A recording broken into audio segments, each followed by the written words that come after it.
A lot of people don't know how this thing is used on the production. They just see it on a set and think that, oh, they must be doing something very serious for this thing to be involved. But it's not like that. Every single production where video and audio is recorded from different sources requires this. This is called a clapperboard, also known as a slate on set. It is used to mark the shots that you are taking on set so that the editors can easily organize and find video and audio files to sync them in post-production.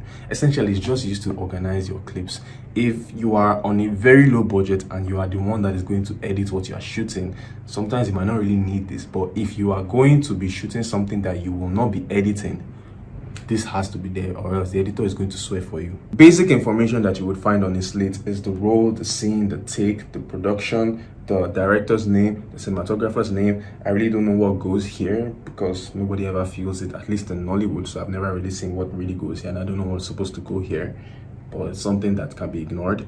The frames per second that you're shooting on, the date, the location, the time, and whether it is going to be shot with audio or not. In the US, the roll number basically means the roll that you are shooting on.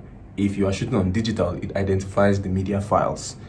But in Nollywood, the roll number is basically what I like to call the camera's position. So essentially, if you are shooting a scene and you start on a wide, for example, that is one roll. And it doesn't change unless the camera's position changes for another angle or another shot in the same scene or in another scene, and then you change to a new roll and you will mark them sequentially. So the first roll of the day was roll 1. The next roll, each time the camera changes position, you have a new roll, roll 2, roll 3, roll 4, all the way to roll 400. However much rolls you end up shooting in your project, that's how you do it. In Nollywood, at least. I don't know how anybody else in any other country does this, but in my experience in editing a lot of movies, that is essentially how roll is used in Nollywood. The scene number is quite straightforward. It's the number of the scene as it is on the script.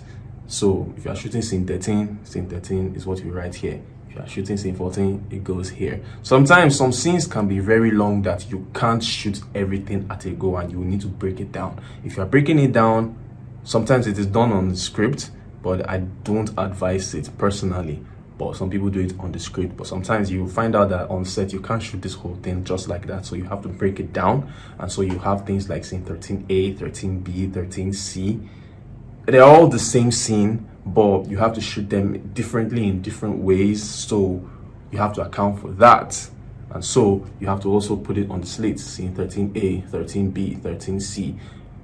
Because the editor is going to thank you and you will get your film a lot quicker than you probably would have if you didn't do all of this. Then the take number, this is the easiest to fill, but also the one that changes the most because you have multiple takes from the same scene in a single roll, because an actor can make a mistake, a bird can fly by, a chicken can crow, something can happen and you just have to take that take again. So that changes the most. So that's where you have take 1, take 2, take 3, take 4, and you have as much takes as you need to get until the director says that he has gotten what he needs from that take, so we can move to the next scene or the next role in the same scene, whatever happens on your set depending on the project. The rest of the slate is pretty much self-explanatory. You have the production that goes here. What goes here is the name of the film that you are shooting. Then the director's name goes here, the cinematographer's name goes here. I already said I have no idea what goes here, but I don't know, you can write whatever you like here. FPS, the frames per second that you are shooting the particular scene on. Sometimes some shots require that you will shoot on higher frame rate and some on lower frame rates, depending on the project and what you are doing. Nollywood hardly indicates this because we always shoot 24 frames per second and just go like that. Some people even mistakenly shoot 60 frames per second and then the editor will have to start scratching their head on how to go about this shot because it wasn't shot in the right frame rate, and there's going to be a lot of loop-de-loop.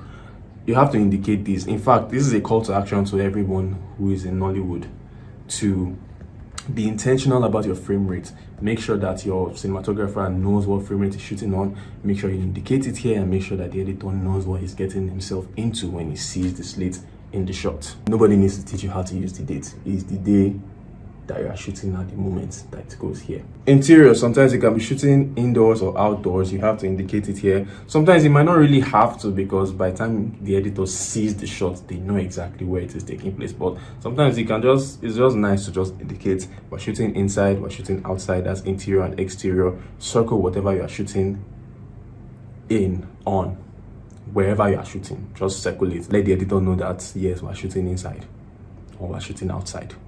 This scene takes place inside or outside. Then obviously day and night. This one too might be straightforward in the shot, but you never know. Some people shoot day for night or night for day, so they might be shooting in the day, but they need the scene to look like it's a night scene. So you have to indicate it here. No matter what is in the sky, if the scene takes place in the day, circle day. If the scene takes place in the night, circle night. So the editor knows, oh, this is a night scene.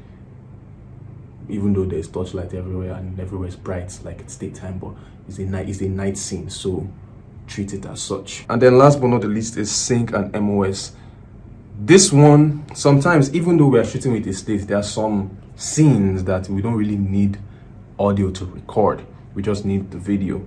So this indicates if we're recording audio, you circle sync so the editor knows to look for sound for this particular shot he's looking at.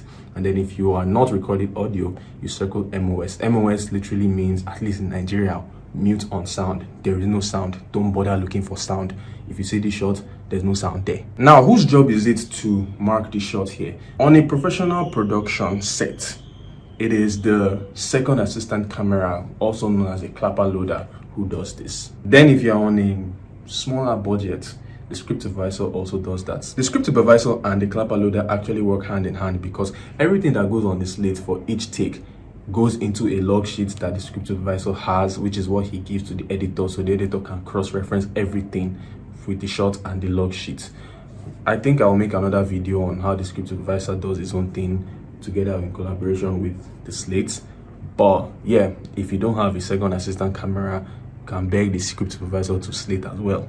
If you don't have a script supervisor, I don't know why you wouldn't, then just beg anybody who knows how this thing works, let them do it for you. But yeah, you need to do this. If you are recording audio separately, you have to have a slate on your set. Now, typically on a set, how do they slate? You hear them calling some numbers and things and they put on the slate. For example, if we're shooting scene 13A and it's the second take, but we have slate 100, which is actually a big deal in Nollywood. Whenever you've gotten to 100 slate, 200 slate, 300 slate, it's a huge benchmark, I mean a landmark.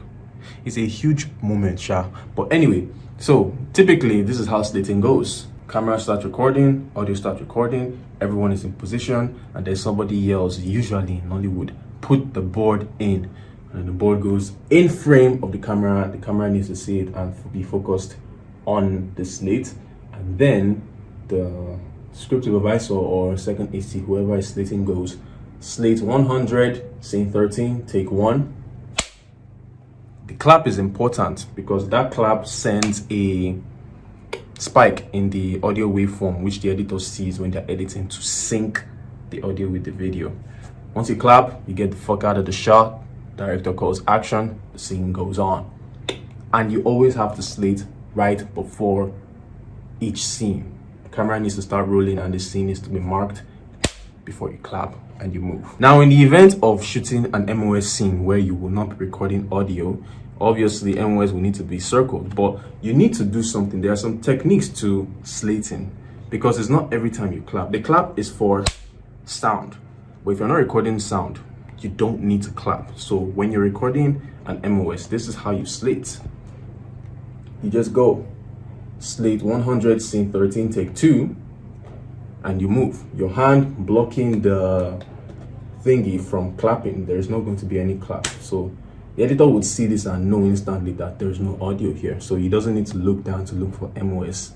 This is why a lot of these circling things, sometimes you don't really need to bother yourself with them because of how the scene looks and how the slate, assuming it's a professional that's doing it, looks in their hand. You can just tell what kind of scene is being recorded. It saves the editor a lot of time. Now, for whatever reason, if you forget to slate and they start the scene without you slating, once director yells cut, you have to be very, very active and sharp to shout tail slate, meaning that we will slate at the end of the shot.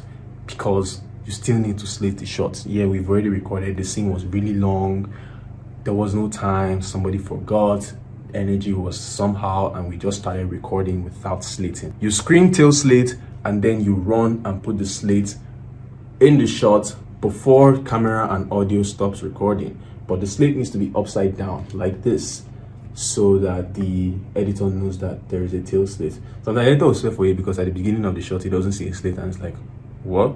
And at least what I do is I go straight to the end of the shot, and if I don't see a tail slate, you're probably cursed already. But yeah, the slate is upside down like this, and then you call the shot as you would if you're recording from the beginning.